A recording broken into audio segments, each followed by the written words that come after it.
오늘 말씀은 에베소서 6장 1절부터 3절까지 말씀입니다. 자녀들아, 주 안에서 너희 부모에게 순종하라. 이것이 옳으니라. 내 아버지와 어머니를 공경하라. 이것은 약속이 있는 첫 계명이니 이로써 내가 잘되고 땅에서 장수하리라. 아멘.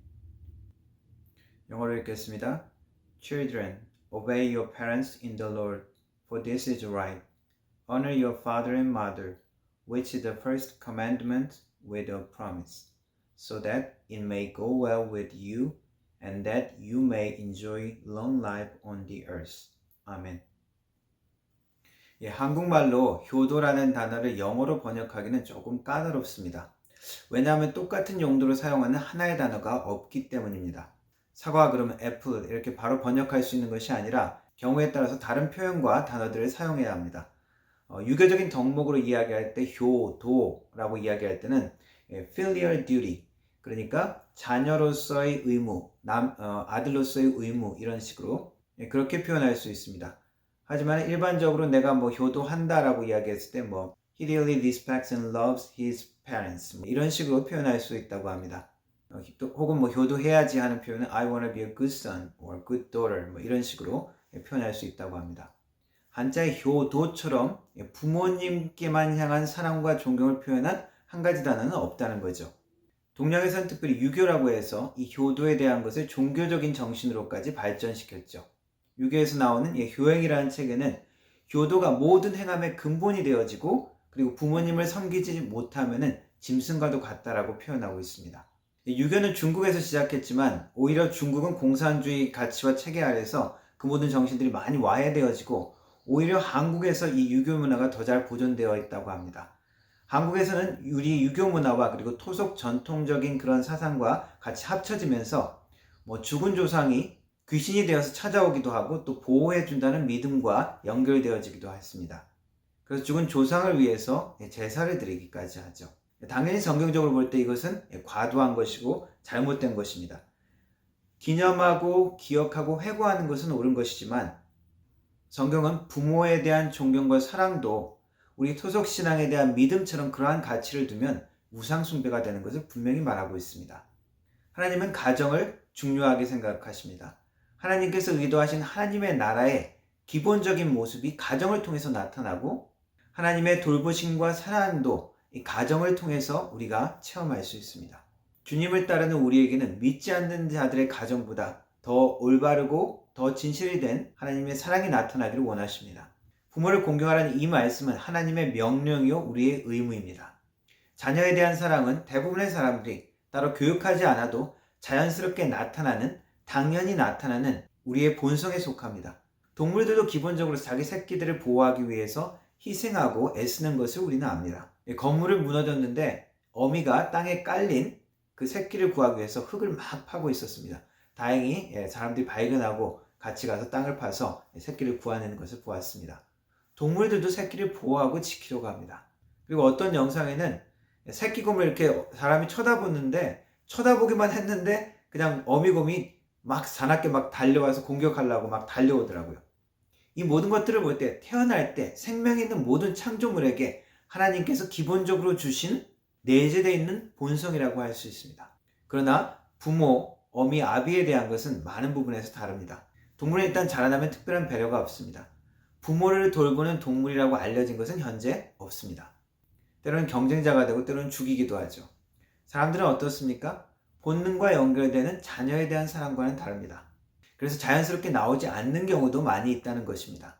그런 면에서 구약에서 하나님께서 십계명을 주실 때 자녀 사랑은 명령하지 않았지만 부모에 대한 공경은 십계명에 명령하셨습니다. 십계명을 주시면서 처음 4가지는 하나님에 대한 계명입니다. 나 위에 다른 신을 두지 말라, 우상을 만들지 말라, 하나님의 이름을 망령되게 일컫지 말라, 안식일을 거룩하게 지키라. 그리고 5번째부터는 사람들과의 관계에 관한 것입니다. 인간들의 서로의 관계에 관한 계명의 가장 첫 번째로 나오는 것이 내 부모를 공경하라는 말씀입니다. 출애굽기 20장 12절에 이렇게 이야기합니다. 내 부모를 공경하라. 그리하면 내 하나님 여호와가 내게 준 땅에서 내 생명이 길리라. 오늘 읽은 에베소서에는 약속이 있는 첫 계명이라고 말씀하고 있습니다. 십계명을 주시면서 잘되고 땅에서 장수한다라고 말씀하셨죠. 하나님의 명령과 계명은 힘들고 어려운 짐 같지만 사실 하나님께서 우리에게 축복과 은혜를 경험하게 하는 통로로 사용하십니다. 잠언에서는 이렇게 말씀하고 있습니다. 너를 낳은 아비에게 청종하고 내 늙은 어미를 경히 여기지 말라. 진리를 사되 팔지는 말며 지혜와 훈계와 명철도 그리할지니라. 의인의 아비는 크게 즐거울 것이요 지혜로운 자식을 낳는 자는 그로 말미암아 즐거울 것이니라. 내 부모를 즐겁게 하며 너를 낳은 어미를 기쁘게 하라. 우리는 부모님을 통하여 하나님의 돌보심과 사랑 공급하심을 체험합니다. 잠언 말씀에서는 진리와 지혜와 훈계와 명철, 우리를 축복된 삶으로 이끄는 이 모든 것들이 아비와 부모를 통해서 나온다는 것입니다. 부모님에 대한 순종과 존경을 통해 하나님의 복 주시는 손길을 우리는 만날 수 있다는 것입니다. 하나님의 선하심을 맛볼 수 있는 방법이 부모님을 통해서 전달되어진다는 것입니다. 오늘 본문 말씀에는 이것이 옳다, 의롭다는 말입니다. 의로운 일 가운데서 가장 기초가 되는 것, 가장 먼저 해야 될 것, 잊지 말아야 할 것이 부모에 대한 공경이라는 것입니다. 교회에서 봉사도 잘하고 믿음이 있고 열심히 있다 그래서 칭찬도 받아서 직분을 받은 분 이야기를 들었습니다. 그런데 가정에서는 이분이 나이 든 시부모를 제대로 돌보지 않고 구박하는 이야기를 들었습니다.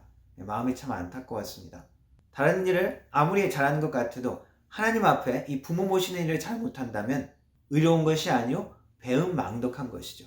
사람들 앞에서 행하는 모든 노력과 헌신과 봉사가 하나님 앞에서는 아무것도 아닌 것이 되어집니다.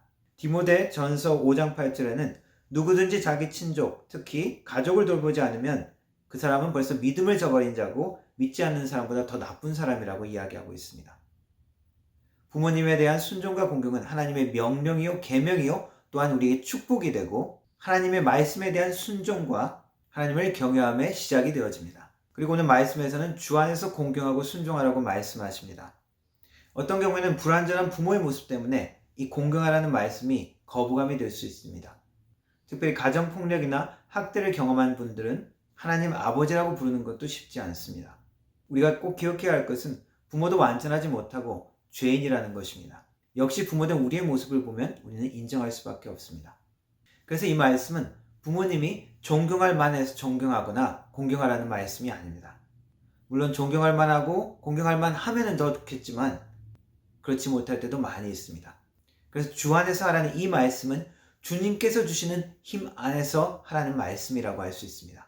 다른 많은 계명처럼 우리가 우리 힘만으로 할 수 없는 것이 많이 있습니다. 내 이웃을 내 몸과 같이 사랑하라. 어떻게 우리 힘으로 그렇게 할 수 있습니까? 이기적인 우리의 심령으로 욕심과 질투와 두려움이 있는 우리의 마음은 그렇게 할 수 없습니다. 주님의 힘이 필요합니다.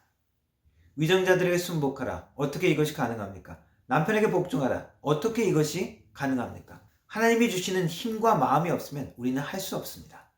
부모님이 늙고 병들면 모시기가 쉽지 않습니다. 부모님께 제주도 여행 같이 가자고 해서 제주도에 부모님을 버리고 온 이야기를 들었습니다. 할머니는 집이 어딘지 알았지만 그걸 이야기 안 하고 돌아가지 않으려고 하는 것을 보았습니다. 자기를 버린 자녀에게 더 이상 부담이 되기를 원치 않았을 것입니다. 김병의 효자 없다는 말처럼 어떤 가정은 정말 어렵고 힘듭니다. 낙심되어 인간적인 힘으로 버티기 어려운 순간들이 많이 있을 것입니다. 그래서 주님께서 주시는 힘 안에서만 우리가 감당할 수 있습니다. 또 주 안에서 하라는 이 말씀은 주님이 우선순위가 되어야 한다는 것입니다. 옛날 어릴 적 교회에 대한 예화를 들은 것이 있습니다. 옛날 중국의 어떤 한 나라에 가난하지만 노부모를 모신 어떤 가정이 있었습니다. 이 부부에게는 3살 난 자라나는 아들이 있었습니다. 그런데 노모가 손주에게 음식을 주느라고 자신은 굶을 때까지, 여윌 때까지 그렇게 했습니다. 이를 본 부부는 차라리 자식을 죽이고 땅에 묻자. 자식은 다시 낳을 수 있지만 부모를 어떻게 얻을 수 있겠느냐. 그러면서 땅을 파다가 금솥을 발견했다 그러죠. 지금 들으면 엽기적인 이야기입니다. 요즘은 그 반대되는 일이 더 많을 것입니다. 자기 자녀는 귀하게 여기면서 부모님은 구박하고 경홀히 여기는 경우가 더 많을 것입니다. 그 대상이 물건이든지 어떤 사람이든지 하나님이 우리 삶의 주인이고 우선순위에서 벗어나는 순간 그것은 우상이 되어져 버립니다. 주 안에서 공경하라는 이 말씀은 우리의 사랑의 대상이 우리의 배우자든지 우리의 자녀든지 우리의 부모든지 하나님을 대신해서는 안 된다는 것입니다. 주님 밖에 있는 우리의 인간적인 사랑과 정성과 모든 것은 한쪽으로 치우칠 수밖에 없습니다. 한쪽으로 치우친 모든 것은 건전하고 건강한 인간관계를 만들 수 없습니다. 결국엔 파괴적이고 상처를 입힐 수밖에 없는 것입니다. 그래서 주 안에서 하라고 말씀하십니다. 부모님을 통하여 하나님의 사랑과 은혜와 돌봄을 체험하게 하신 하나님께 감사합시다. 또한 부모의 삶을 살게 하신 것을 감사를 드립시다. 그리고 주님 안에서 우리 부모님을 사랑하며 공경하며 주님이 주신 축복을 마음껏 누리는 하나님의 사람, 하나님의 가정 되기를 주님의 이름으로 축원합니다. 기도하겠습니다. 하나님 감사합니다. 부모님을 통하여 우리에게 생명을 허락하여 주시고 하나님의 돌보심과 사랑과 오래 참으심을 만나게 하여 주시니 감사합니다.